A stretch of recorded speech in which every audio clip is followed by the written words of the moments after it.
కుహు కుహు కూతల్లో నా గుండె కోత వినబడదాయే.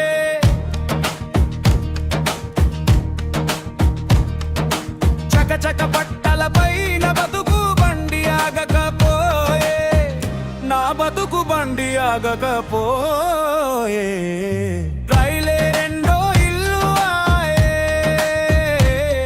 ఆ ఇంట్లో నేను ఒంటరి ఆయే.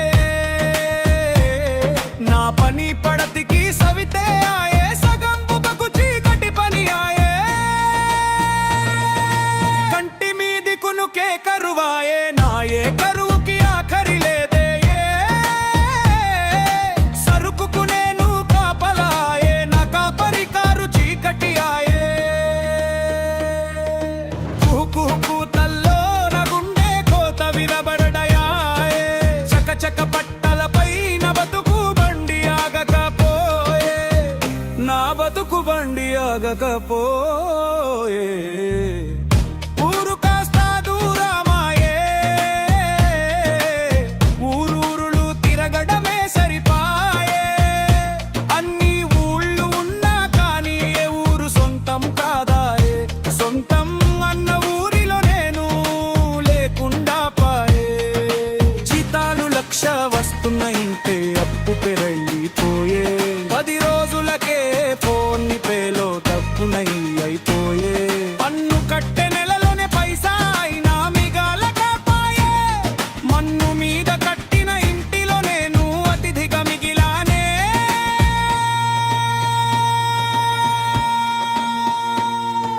కుహు కుహు కూతల్లో నా గుండె కోత వినబడదాయే.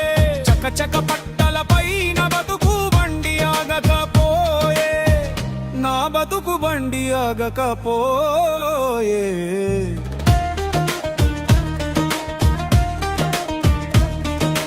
మరకే లేకుండా ఇంటికి తిరిగి రాలేమోయి, దిగులే లేకుండా ఇంటి నుంచి పోలేమోయి. పద్ధతిగా పని చేసే వాడికెలే వద్దన్నా నైటూటీలు, పని తప్పించుకుని తిరిగే వాడికి పొద్దున్నే పైలెట్లు. పండగలకు సెలవు లేదాయే, సెలవున్న రోజు పండగ కాదాయే. పిల్లలు దీపావళి టాపాసులు పేలుస్తుంటే మనం దూరం నుంచి చూసే బొమ్మలాయే. కుహు కూతల్లో నా గుండె కోత వినబడదాయే. చకచక పట్టలపైన బతుకు బండి ఆగకపోయే, నా బతుకు బండి ఆగకపోయే.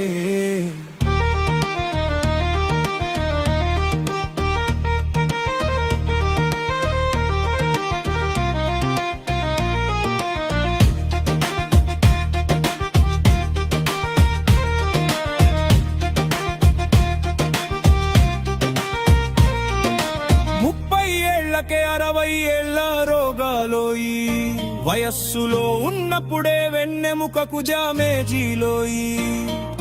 బయట తిండి ఎక్కువై లోపల పెరిగే రోగాలో. 60 ఏళ్ళు వచ్చే వేళ 6 పుట్ల మందులతో సాగాలోయి. పండగ రోజు పంచెలు బిరువాలో భోరున ఏడ్చాయే. తనను పట్టించుకోనే వాళ్ళు లేరని పూజా గదిలో దీపాలు అన్ని దిక్కుల చూసాయే. ఇంటికి పెద్ద దిక్కు ఈ రోజు కూడా లేడని పసుపు రాసుకున్న పాదాలు పెద్ద కోరిక మొక్కుకున్నదే. ఇంటి ఆయన ఈ రోజంతా ఇంట్లో ఉండాలని, పిల్లలు పండుగ రోజు పెందలాడనే పడుకొని పోయారే. ఊరి దేవుడి ఊరేగింపుకి నాన్న భుజాలు లేవని కుహు కుహు కూతల్లో నా గుండె కోత వినబడదాయే. చకచక పట్టలపైన బతుకు బండి ఆగకపోయే, నా బతుకు బండి ఆగకపోయే. చేతిలో వాకి తాకి రైతని కేకే వేసే, నా గుండె మాత్రం పాపను చూడటానికి వెయిటింగ్ చేసే.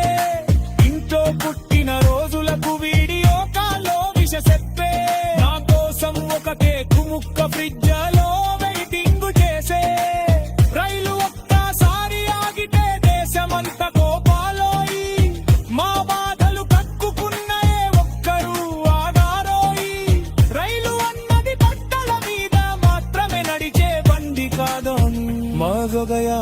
మీద కూడా నడిచే బండి కూరనోయి